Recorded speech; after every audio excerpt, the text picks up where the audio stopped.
And a little bit later, we're going to have my friend Eli Lebowicz on. It's going to be a lot of fun. We have some excellent programming happening this week. And I also want to let you know that the OU is running a Ma'os Chitin campaign. There's a staggering amount of need in our community. People are always this time of year in a particular place of need. And this year it is that much more dire. If you are interested in participating in the campaign, make your way to the ou.org website. But also, if you're interested in sponsoring the show, your sponsorship will go straight to the Ma'os Chitin campaign. So reach out, oulive@ou.org. In the meantime, I'd like to introduce our next guest, Dr. Howard Goldschmidt. Dr. Howard Goldschmidt is he is a senior cardiologist at the Cleveland Clinic Valley Heart and Vascular Institute in Ridgewood, subspecializing in interventional echocardiography for diagnosis and minimally invasive treatment of valvular heart disease. But Dr. Goldschmidt, the reason you're here in particular is because you're also the president of the American Committee for Shaare Zedek. Doctor, welcome. Hi, Rabbi Pardo. It's great to be here. It's amazing to have you. I wish I wasn't here to discuss Corona, but we got to make the best of everything. What can I tell you? It's on everyone's minds. Might as well dig more in. So if we want to ignore Corona for a second, I wouldn't mind getting to know a little bit about Shaare Zedek, its history, its history in Jerusalem. I know it's been there for a good long time, and your history with it. So Shaare Zedek was founded about 100 years ago, a little bit more than 100 years ago, after money was raised by Jews in Frankfurt and Amsterdam. The first director general was Dr. Moshe Wallach, who came from Germany and founded the hospital in the old building on Jaffa Road. The hospital has had just a handful of director generals since him, and it's been a very important job because each one has advanced the hospital by leaps and bounds. My family, because of our German Jewish origin, has been involved in the hospital for 60 years. Both of my grandfathers were deeply involved. One of my grandfathers was on the board. Another one of my grandfathers was a classmate in Germany of Dr. Schlesinger, who was the second director general. All the director generals were Yekis, were German Jews? No, just the first two. But the charter of the hospital said that the head of the hospital, either the director general or the president of the hospital, would always be somebody who was an Orthodox Jew. It was chartered as a hospital under Orthodox auspices, and in fact, there are only two other hospitals in Israel that are under Orthodox auspices. Bikur Cholim in Well, North Bikur Jerusalem? Cholim is now part of Shaare Zedek. That's part of how Shaare Zedek grew in the last 10 years. We absorbed Bikur Cholim, and right now the old Bikur Cholim site next to Mea Sharim is really mostly a maternity hospital. It has some outpatient services, but it's essentially a maternity hospital. And all of their inpatient doctors and services were brought over to our main campus in Bayit Vegan. Amazing. So this is not the first time the hospital has lived through a crisis of some sort. There have been, unfortunately, many crises in Jerusalem over the past century, although Corona is different. Well, we can start during World War I, when people don't know this, but during World War I, people in Jerusalem were starving. The Turks really cut the city off from food, and all of Israel was starving. There was also a locust infestation. Dr. Wallach was able to buy a few dairy cows, and behind the hospital, he had a little dairy farm where he obtained milk that he gave to all the children who were patients in the hospital, and basically any other children that came to Shaare Zedek lunchtime would get milk from Dr. Wallach during World War I. Those are the pictures of the milk jugs in the hospital? I don't know those pictures, but I would guess so. And I've seen those pictures. And one of the many places where the Turks surrendered to the British was at Shaare Zedek, and Dr. Wallach was there. Then, flash forward to 1948, the wounded were constantly being brought to Shaare Zedek and were being tended to at Shaare Zedek. Unfortunately, there was no place to bury the dead in Jerusalem, and Shaare Zedek even established a small cemetery behind the hospital. And then flash forward to Is it still there? What? Is the The cemetery is still behind the old Jaffa Road building, diagonally behind it. It's behind a fence. It's really not accessible unless you have permission to enter. wow. And then Shaare Zedek took care of Jerusalem during the 3 intifadas. Our trauma center was known for being great and swift and wonderful at saving lives. Of course, some people died. My first year working at Shaare Zedek was in the last intifada that they called the stabbing intifada. And I remember being down on the ground floor when ambulances would come, and I would see our director general, who was then the head of the trauma unit, Professor Marin, rushing into the trauma center.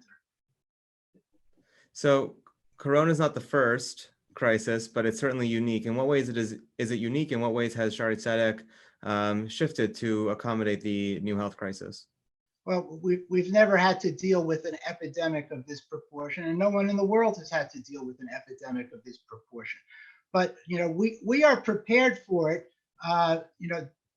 Professor Marin, who I just mentioned, is also a colonel in the IDF, and he's been the head of the IDF's field hospital that went to the Philippines and to Haiti for the natural disasters. The World Health Organization has cited the IDF field hospital as being one of the best in the world. And Professor Marin is involved deeply with the World Health Organization. So he is accustomed to dealing with the types of natural disasters and emergencies which have some analogy to the current virus situation. The health ministry just came to Shaare Zedek this week to check things out and said that we were better prepared than any other hospital in Israel, which is good because we are now unfortunately, the top 3 of hospitals caring for COVID patients in terms of numbers of patients that we're caring for. What does it mean to be prepared? Meaning, what does that mean for the hospital? Does it mean increasing the number of beds, or? They basically cleared out some wards. They set up 3 separate wards. Each ward has 20 patients. Each ward is sealed off and has a glass door that leads into the ward so that the nurses can watch from outside and not have to spend too much time in contact with the patients, because aside from taking care of the patients, we have to protect our precious nursing and medical staff. We have rooms in between the glass door and the nursing station where the medication is brought in, and the patients who are well enough to come out actually bring the medication in and help distribute it to the other patients, the less sick ones. Of course, the nurses are back and forth all day, but we've used some of the less sick patients to help with the patient care. And during the first few weeks of the epidemic, when we just had one of the wards, there was incredible camaraderie between the patients within the ward. Yesterday, I spoke to one of the nurses there, and this is a terrific story. Her name is Rachel Gamara. She was an oncology nurse who volunteered to work in the COVID ward as soon as it opened. And that's different from most hospitals where nurses had to be assigned to taking care of corona patients. And she told me this heartbreaking story of the first death in Israel from the virus. It was a Holocaust survivor named Aryeh Evan. And he had been in the unit for a week or more and was slowly getting worse, but he still had a good personality, and he was still talking, and all of the other patients there loved him. And sadly, the moment that he was dying and he was, passing into the next world, he was surrounded not by his family, because in no hospital in the world are family allowed next to these patients. He was surrounded by all of his new friends who he had made in this ward. And that's the type of story that happens at Shaare Zedek all the time. the camaraderie between patients is not unique to COVID? Yes, I've seen times where I've walked into some of the older hospital rooms have 3 beds in the room, and you'll have 2 Israeli men and 1 Arab man, and they'll all be chatting away, and that's normal. And Israelis, when they meet each other in the hospital, they all always have someone in common, even if it's a Yemenite Israeli and an Ashkenazi who comes from Tel Aviv. And the phrase that they always use is kibbutz galuyot, the ingathering of the exiles. And that Israel is one big family. You mentioned earlier, and I wanted to ask more about COVID, but you mentioned when I started working at Shaare Zedek, but my impression is that you work here in North Jersey, right? at Valley, right? So can you work there? You work there? For the last 5 years, I've been spending the month of February there every year, volunteering as a cardiologist in the Jesselson Heart Center at the hospital. And I'm very lucky that I was able to arrange that. I had started visiting the hospital when I was vacationing in Israel years before. I would stop in, I would sit in on their fantastic coronary care unit morning conference. And as long ago as maybe 16 years ago. And I always wanted to have something to do with the hospital and cardiology. And as time went on and I visited more and more, I got to know people there. And the last chief of cardiology, I sat down with him and I told him what I wanted to do. At that time, I called it a mini sabbatical. And he said, there's no reason you can't do it. Let's go. And he walked me down 6 flights of stairs to the personnel office, introduced me to the nice lady who helped me get a temporary medical license. And less than a year later, I was there. And this preceded your term as presidency? Right. I became president just in July of 2019. And you're spending about a month a year, you said? A month a year. I spend almost a full month between February and March.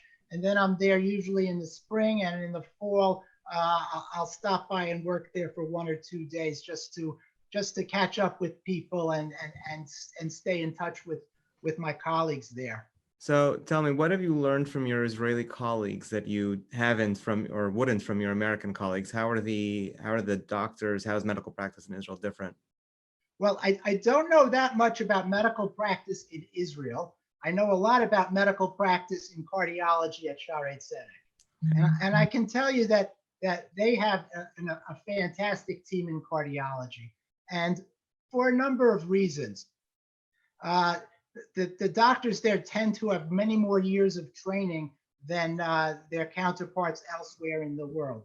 They usually do 5 years of internal medicine before doing cardiology, which is different from the US, where it's usually 3 years of internal medicine. They do a full cardiology fellowship of 3 or 4 years in Israel. And then most of them go to either Europe, Canada, or the US and do another 2 years of extra training. So these are really super skilled cardiologists with great training. Because they spend so many years training there, the team is used to working with each other. There's not that much turnover. So everybody knows everyone else's strengths and weaknesses, and the teamwork is fantastic. And every day in the morning, there's a conference spending a whole hour going over the complicated patients that are in the hospital for the last few days, the ones that came in the night before, back and forth discussions, arguments, and a lot of decisions are not made by just one doctor. They'll be made at that conference in the morning.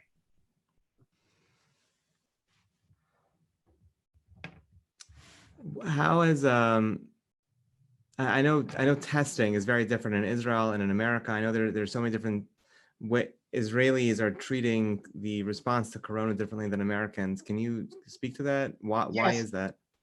Well, Israel started the quarantine much earlier than everyone else, and their initial approach was to try to hospitalize all the initial cadre of patients who were positive for the virus in order to contain the virus. But after a while, that the virus still spread. But I think that initial containment helped.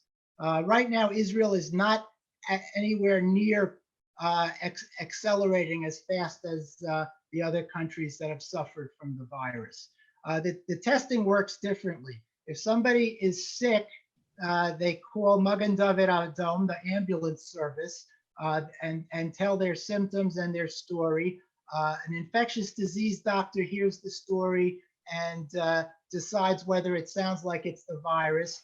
The paramedics then go to the patient's house or apartment and swab the patient right there, and they stay in quarantine until the results come back.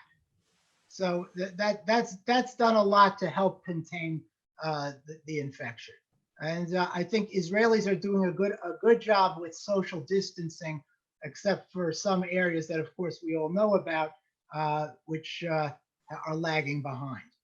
Yeah, hopefully improving. So as the president, not as the cardiologist who does many sabbaticals, but as the president, what's your role at Shaare Zedek? What do you do there? Well, as in the United States, my role is I'm a spokesperson. I do what I'm doing right now. I sometimes go to synagogues and address them and talk about Shaare Zedek.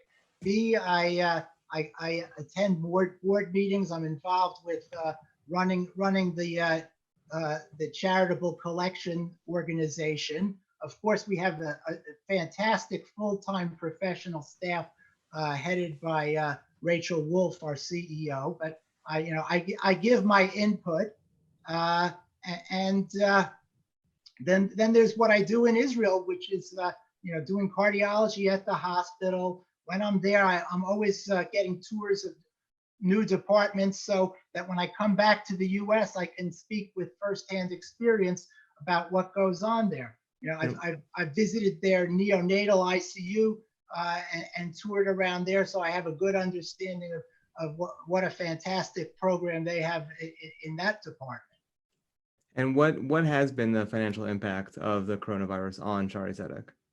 Well, first of all, Shaare Zedek is not supported by the government to the extent that most other hospitals are, because it's officially a charitable organization and a private hospital. So all along, Shaare Zedek has gotten much less funding from the government. It's not funded by the state. It's not funded by a municipality to the degree that other hospitals are. Some of the other hospitals are also owned by Kupat Cholim, the health maintenance organizations. So Shaare Zedek has always had to raise its own income. A lot of the income from Shaare Zedek comes from their outpatient clinics, which actually cost a lot more for patients and for Kupat Cholim than other clinics. But everybody's wants to go there because their specialists are so outstanding. So what's happened with the viral epidemic is the outpatient clinics have shut down, and that's almost 50% of the hospital's revenue, which is a big hit to the hospital. Now, what we're anticipating, unfortunately, is a surge in the virus in the next month and a half. Right now, the hospital has 50 ventilators on site that are usable. The Ministry of Health came this week and met with the executives of the hospital, the top doctors, and told them that the projection is that they may need a few hundred ventilators after the peak of the surge in May, because these patients, when they have respiratory failure, stay on a ventilator for 10 days, 2 weeks, and even longer. So we're going to be accumulating patients on ventilators. As everyone's read, a ventilator costs $50,000, and that's a lot of money. The state is going to help us with the ventilators, but we need all the other equipment to build a new ICU to take care of these patients. And what we want to do to protect our staff is we want to put in a lot of remote monitoring equipment, TV cameras, microphones, so that the staff is protected from the virus while they're taking care of the patients. And all of this is going to require a lot of funding. We've gotten a lot of donations from within Israel, but we need donations from the US too. I know this is a terrible time to be asking people for donations because people's own income is threatened by this virus. But there are people who still have some disposable income, and I'm hoping we can get some donations. I have the addresses behind me. It's aczz.org/corona. That's American Committee for Shaare Zedek.org/corona. And we'd appreciate any help we can get. Doctor, I was going to ask where we can find you, and then you're right. That is the address. So aczz.org/corona. Doctor, thank you for sharing these stories, and thanks for sharing your time. My pleasure.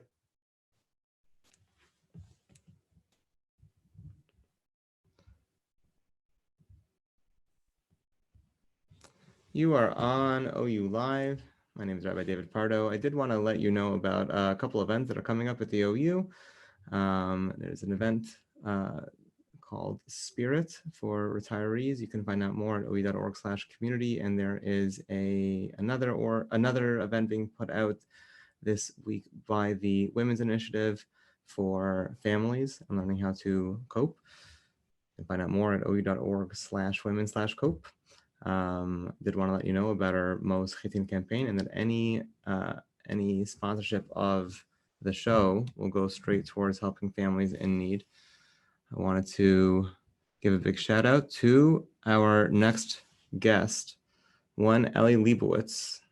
Eli Lebowicz is many things to many people, but most of all, he's a comedian. Eli, you there? I'm here.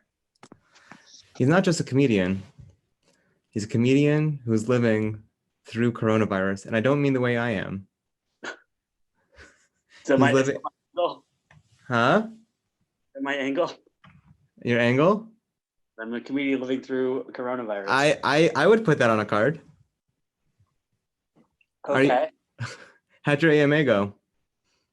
It went okay. I think you should clarify that rather than I'm like, because we're all living through this whole situation, but I think I actually have the symptoms like as of last week, which not to scare anyone, because thank God I'm doing okay. I mean, you'll hear me cough a couple times, maybe hopefully only a couple times during this conversation, but thank God, considering I'm doing okay. I'm doing some virtual shows, but I don't have any taste or smell.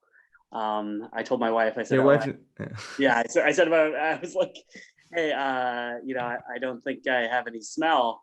And she says, I know, you have to take a shower. And that's how it's going. I was thinking it was going to be like, you never had any taste, Ellie, please. Oh, nice. That's even more cynical. Maybe I'm just projecting my own life that I lived through. I'm liking the earpiece, the Secret Service situation going on. Thank you. I've been using one that's on Bluetooth, and it just scares me. Anything that I have to rely on another thing falling apart. But yeah, also I'm living out my childhood dream of pretending to be a security individual. Like, yeah. So nothing like following a very serious doctor situation and then have a comedian, right? It was a tasteless pairing, if you will. I hear you. Thank you. So tell me, you went public last week about having coronavirus. Well, I posted it on Twitter. You posted on Twitter. I'd say Twitter is pretty public. And you asked for people to. I mean, I thought this was very nice. I wanted to destigmatize. I think it's pretty wild. I'm not in the shoes, but when people get it and they won't tell people, so good of you to let people know. What was the weirdest question anyone asked you when you solicited questions? I said, "What's your favorite baseball movie?" And it's like, that seems unrelated. I think a lot of people were like, most people were like, how do you know? And again, I haven't gotten tested. It's very difficult, I think, to get tested. And also, I had most of the symptoms. Last week I had a fever, I had chills, and then I woke up. And then on Tuesday I lost my sense of smell and taste, which would have really scared me if I didn't hear that was one of the symptoms. Like, I think that idiot basketball player that licked all the microphones lost his sense of taste. So I guess that's me to Mita for doing that. But I have a cough and I had some body aches. So Other than that, those were pretty much most of the symptoms. And I just figured that there's a lot of fear going on with this whole situation. Everybody's very scared, rightfully so.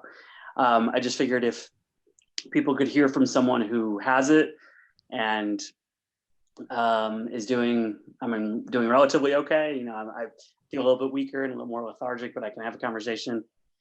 And I've been coughing a lot. But other than that, I'm doing okay. I hope you're social distancing as well, Ellie. Yeah, I haven't left anywhere, hence the lack of showering. No, I haven't gone anywhere in more than a week. So all that stir craziness, that cabin fever, it's going to be a very interesting Pesach. That's all I'm saying. Everybody, but like, honestly, I don't know, better to be bored and going out of our minds a little bit with, like, you know, stress than to be unhealthy. So you're still doing shows, right? I'm still doing shows virtually, which is a whole challenge in itself, like doing Zoom comedy, because you can't have too many people unmuted or else the audio messes up.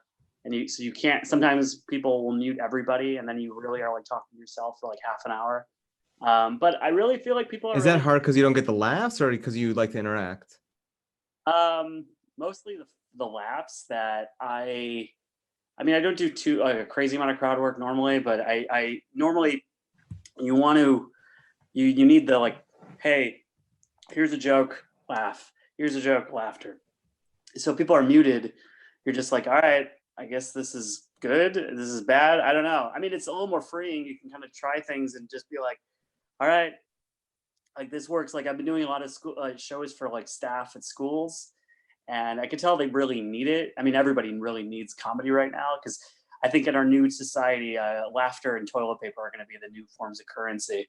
So but I could tell teachers really, really, really need it. But like tonight I just did a show for a school in Florida, and they were really appreciative. They were a really nice crowd, and it's a good chance to write like new jokes, and just like, I think everybody needs a little bit of a distraction. So I'm not talking about this thing itself, but I'm talking about, you know, how our new challenging, everybody's on Zoom.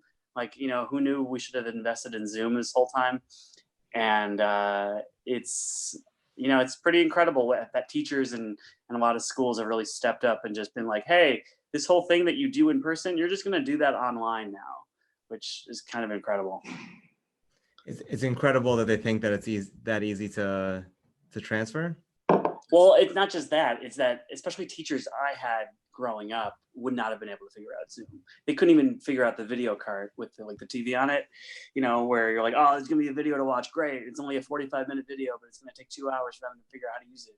So the fact that teachers are like, all teachers are just like, all right, you're teaching your classes on Zoom. And I wonder if like the challenges has got to be hard, because kids still probably like have the same lives where they're just like, I have to go to the bathroom. You're like, I see you playing Xbox right now in front of me. Like, I know you're, so it's got to be. I'm actually watching both sides of this, because my kids are in school on Zoom and my wife teaches on Zoom. And it's, I'll tell you, the happiest thing for her is the ability to mute the entire class in one fell swoop, just one button. Right. And if they had that in real life. Yeah, right. So I don't know if anyone's going to really want to go back to real teaching when you have these sorts of magical powers. Sure. No, I definitely, I mean, I wonder if, like, because there got to be kids who, it's got to be very challenging for kids to like learn anything. And I wonder, I mean, this potentially may go on for months, which is going to be very hard. But also I wonder if there are some kids who are just going to like have some gaps in knowledge where they don't really they're just like one subject is just not covered in their lives. And then they're going to like go through life. And then one day they're gonna be at their job, and, you know, they're beginning a meeting and somebody will be like to them, so yeah, for just like a fraction of the cost, we can get these supplies. And the guy's gonna be like, what's a fraction? And that was a joke, but Corona. Got hit by Corona. Yeah, exactly. Where you could just like have like, oh, I'm sorry. It's like, for me, like, I missed like part of my junior year, so I have no idea what happened after the Civil War and before World War One and just American history. I just like that gap of knowledge. I'm just like Reconstruction. I don't know. You could go to YouTube and do crash course world history, but no. No, I'm gonna just. It's got to remain this way. If I ever end up on Jeopardy, they're gonna ask me, 90s baseball and like Old Testament, and not what happened in the 1890s. One hopes. The Simpsons, where they move and they're in like this new school, and they ask Bart like, "Oh, you're in the 4th grade," and they're just going through the things that he doesn't know, and they're like, "Bart, do you know cursive?" And he says, "I know of cursive." And you're not gonna. And I thought you were gonna. I think it goes a lot worse than that, but we're not gonna publicly. This is a kids program, Ellie. I was gonna say this is family friendly. Unlike The Simpsons, which I watched as a kid, and it really helped define my sense of humor. By the way, parenting also is just very. I said the biggest foresight the rabbis had was knowing that we would need 4 cups of wine that first. Say that when Pesach started, and that was before this year. But like, I feel like parenting is just really difficult. With I have a toddler, I have a 2-year-old, and he's just, before I feel like parenting a toddler was just like, you like have a few minutes to yourself on the couch, you're like on your phone, and then all of a sudden you hear a weird noise, and you just like turn, and you're like, careful, and you go back to your phone, and that's got to be what it's like now, right? Something like that. So Ellie, you're a Jewish guy and you're funny. Thank you. But unlike most Jewish guys who are funny, you then decided to connect the dots and take the next step and actually do comedy on a professional level. Yeah. How'd you make that jump? When I went to YU, some friends of mine were starting. They did a comedy contest, almost like a talent show comedy contest. It was a fundraiser for Camp Hask, and they were like, anybody that wants to be involved, do it. They had about 10, 11 people the first time. The first time I did it, it was terrible. Didn't go very well. The second year they had it, I won it. And the third year I had it, I should have won it, but I won the popular vote. So it was, that's really how I started doing it. Which is a joke you've been making since then, but only started making sense in 2016. Yes. Well, I used to also say, I said when, there's 6 questions you could ask when you go up to Shemayim, and one of them is, were you anticipating Mashiach coming? And I was going to say, yeah, I was a Cubs fan. And that joke isn't funny anymore since 2016. So some things have died. So excuse me. I started doing it in YU a little bit more, and then I started realizing that, I just started doing these shows called bringer shows, where you do like at a comedy club, you bring 10 people or something, and you get like a few minutes of stage time. And then I started doing more Jewish oriented shows, because I just realized there's so much material about Judaism, and it just comes easy to me. That's what I think about. Like I went to Jewish day school my entire life, and I sometimes don't know what non-Jews think about. Like, do non-Jews even own a crock pot? Like, why would they? Or play board games? I mean, I guess now everybody does, but before this. So yeah, I very much have this, Jewish mindset, and I just think in Jewish terms. And sometimes I think that if I think a lot of my jokes during Shemona Esrei, and I worry that God's going to get all media connected media on me, and next time I'm on stage, he's going to make me think of Shemona Esrei. And one day. One day I'm gonna be like, oh shoot. Have you ever performed in front of non-Jews? I have. I mean, I would say my bread and butter, my wheelhouse is mostly Orthodox Jewish rooms, or Jews in general that have a little bit of a background. But I've done corporate shows at holiday parties, which are interesting. Those are always tough anyway. Any comedian will tell you that doing corporate shows are really tough, because I performed at an event for a CEO of a company and 10 employees at his house, and it was the closest to a jester performing before the king, and people are like, how did it go? I was like, I almost got beheaded. I do some shows. I mean, I do, like I said, when I was in college and a little bit after that, I did shows at comedy clubs. You can't really get up on stage at a comedy club in New York and be like, "Hey, so Kiddush Shavana, am I right?" But right at this point, I've just really developed an act for mostly Jewish audiences, and that's really like my strength. Because Orthodox Judaism is so much a part of our lives that, like, wake up, all right shoe on, left shoe, right shoe, tie your left shoe, right shoe, and then just like every single aspect of your life, you always have to be focused on what time it is. Like, did I daven? Did I bench? Did I say a bracha? Is it Shabbos? Is it a holiday? Is it Kiddush Havana? Like every single thing. So you always have to like be aware of time, and it's just, if you're an Orthodox Jew and you're just like, a lot of it is so much a part of your life. Like you can't just like think normally, like, because you're just like, is this kosher? Is this whatever? So every aspect has to be thinking about Judaism, I think. Yeah. So that's why are Jews funny? Jews were all over vaudeville. Jews were all over radio. Jews were all over Hollywood. It's like completely outclassed, overrepresented as comedians. What's the deal? I mean, I think most people tell you it's probably a coping mechanism. That the world has been really hard for Jews. If you've read books or know things or seen any Mel Brooks movie, it's just. I went through 3/4 of high school, so even the part that I missed was, There you go. 1890s. It was no, but I think the world has been very tough in general for Jews, and it's just one of those things that Jews don't have a defeatist attitude to give up. So we have to persevere, but the only way to really persevere is to, like, things are so bad.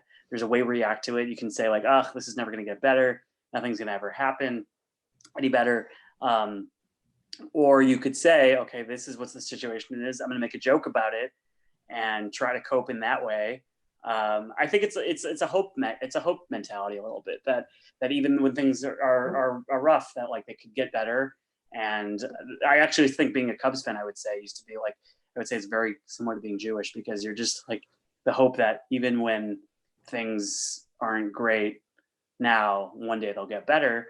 And the Cubs slogan used to be "Wait till next year," which is literally like Shana Haba B'Yerushalayim. But so I think that it's a coping idea, in addition to Jews. It's also an intelligence thing. I think when it comes, I think it's Jews, we're people of the book, which is a lot more popular expression that we're known as, rather than people that have glasses. But we're people of the book, and we're intelligent, and I think it's a very quick. A lot of Jewish humor, I would say, is very clever, and that's just one of the many ways that we have to kind of get through tough times. And that's also why I think I've been doing a lot of these virtual shows, because I think a lot of people are just stressed out, anxious, nervous, and that's just about Pesach, not even about the situation, and they need some sort of thing to deflate the balloon of tension that they have, and humor is a really great way to do that. Are you going interesting places that you haven't been before in this new virtual era? Well, I'm staying in my house, but am I, in terms of, yeah, well, what's interesting, like I said, it's a little bit more freeing, because I'm trying things, because normally if I try a joke and it doesn't get a laugh, I'm like, all right, that joke's not good or whatever. But since I can't really necessarily tell fully if this is getting a laugh, or I'm in a separate room than people, and it's you just keep going. There's already disconnect. Yeah, I'm trying a lot more things, and it's a lot more freeing to experiment and say, all right, let me try this joke that I didn't really, I told a joke that I was like the other night that was not for a certain crowd that would never really work. I'm can say it now, and we'll see. But people may hate this or whatever. But I said, the idea of Rabbi Meir Balanese is this idea that, Rabbi Meir, who we would daven that we hope if we lose a lost object, that you hope that he finds the lost that in his merit you find the lost object. But I always think, like, maybe Rabbi Meir was just great at finding other people's lost objects. And he was just like a little bit of a hoarder, and like he came home and he's like, "Honey, guess what I found?" And his wife's like, "If it's 5 more single socks, I'm out of here." Like, And I have no idea if that's the OU listenership is going to hate that joke, but I can't hear anybody laughing anyway. So if you hate it, I put myself on mute just to test you. Thank you. I resolve. I wanted to see if you were ready to take this joke all the way. Yeah, thank you. I wasn't, but what joke have you most regretted telling? Oh boy. Right here, right now, Eli. What joke have I most regretted telling? I don't know. I mean, I want to say regret telling, but there's sometimes when like you ask like if I'm going to different areas, and I think there are times when I'm like pushing the envelope. I'm making jokes about the coronavirus a little bit.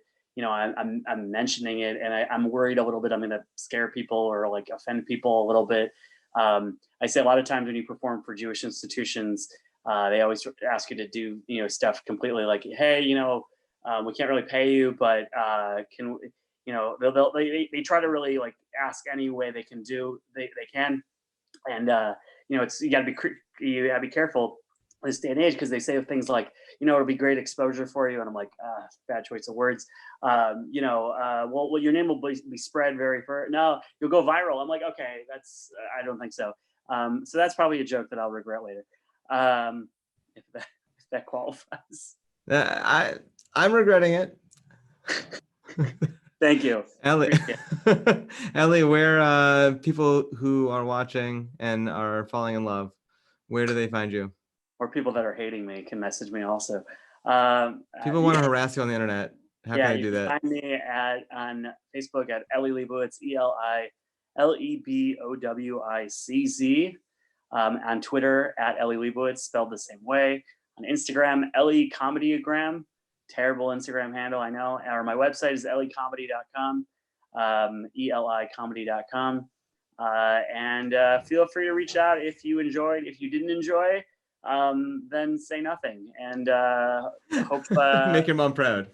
Yeah, exactly. Just hope just get through this crisis on your own then. But whatever. Yeah. Feel better, Eli. Thanks for coming by. Thank you, Rabbi. Thanks. Have a good one. I'll see you. Bye-bye. Join us tomorrow and the rest of the week at 9 p.m. weeknights, OU.org/OU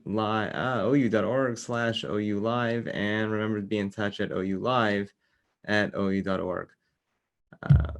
This is Rabbi David Pardo signing off.